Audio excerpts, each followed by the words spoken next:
नंदुरबारमध्ये घरकुलासाठी जमिनीचे पट्टे आणि जात प्रमाणपत्रांच्या मागणीसाठी भटक्या विमुक्त समाजाचा जिल्हाधिकारी कार्यालयावर धडक क्रांती मोर्चा धडकलाय।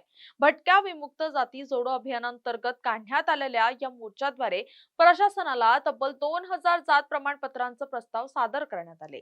येत्या 2 ते 3 दिवसात प्रशासनाने ठोस निर्णय न घेतल्यास राज्यभर तीव्र आंदोलन छेडण्याचा इशारा प्रदेशाध्यक्ष संजय कदम यांनी दिलाय।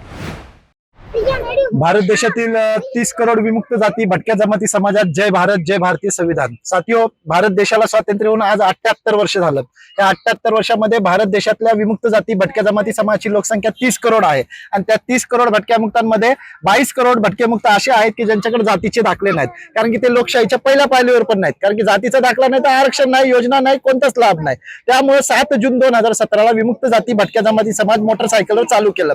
ते अभियान आता भारत देशातले 22 राज्य संपून 4.5 लाख किलोमीटर गाडी चालवून करोडो भटक्या मुक्तांना जोडत जोडत आम्ही नंदुरबार जिल्ह्यामध्ये आलो। नंदुरबार जिल्ह्यामध्ये भटक्या मुक्त जाती जनजाती समाजाच्या प्रत्येक पालावर वस्तीवर गेलो। नंदुरबार जिल्ह्यामध्ये 6 तालुके आहेत। 6 तालुक्यातल्या 118 गावांमध्ये गेलो। 118 गावांमध्ये गेल्यानंतर कळालं की भटक्या मुक्तांची लोकसंख्या इथं 2.5 लाखापेक्षा जास्त आहे आणि 1.5 लाखापेक्षा जास्त वोटर आहेत, मतदार। म्हणजे एवढे मतदार नंदुरबार जिल्ह्यात असून सुद्धा आजही भटक्या मुक्त समाजाला कोणती योजना भेटत नाही। हे भटक्या मुक्त समाजाचे सगळे बांधव आहेत। आमची मागणी एकच आहे की माननीय कलेक्टरांकडे एवढी मागणी आहे की आमच्या भटक्या मुक्त समाजाचे आम्ही हे 2000 प्रस्ताव जातीच्या दाखल्यांचे बनवलेले आहेत। ते तुम्ही 2000 प्रस्ताव जे महसूल मंत्री बावनकुळे साहेबांनी आदेश दिलेला आहे त्या आदेशानुसार तुम्ही गृह चौकशी गृह भेट करून यांना जातीचे दाखले द्या। जातीचे दाखले नसल्या कारणामध्ये आम्ही दिल्लीला मिटिंग घेतली होती, तर प्रशासनाने आम्हाला विचारलं होतं की यांच्याकडे जातीचे दाखले का नाही, तर आम्ही त्यांना सांगितलं की आमच्या लोकांचा जन्म कधी नदी नाला किनारी, कधी फुटपाथवर, पालावर, झोपडीवर झाला। आमच्या जन्माचे पुरावे नाहीत तर जन्म दाखला नाही, आणि जन्म दाखला नाही तर जातीचा दाखला, आरक्षण योजना, नोकरी आमच्या भटक्या मुक्तांना भेटत नाही।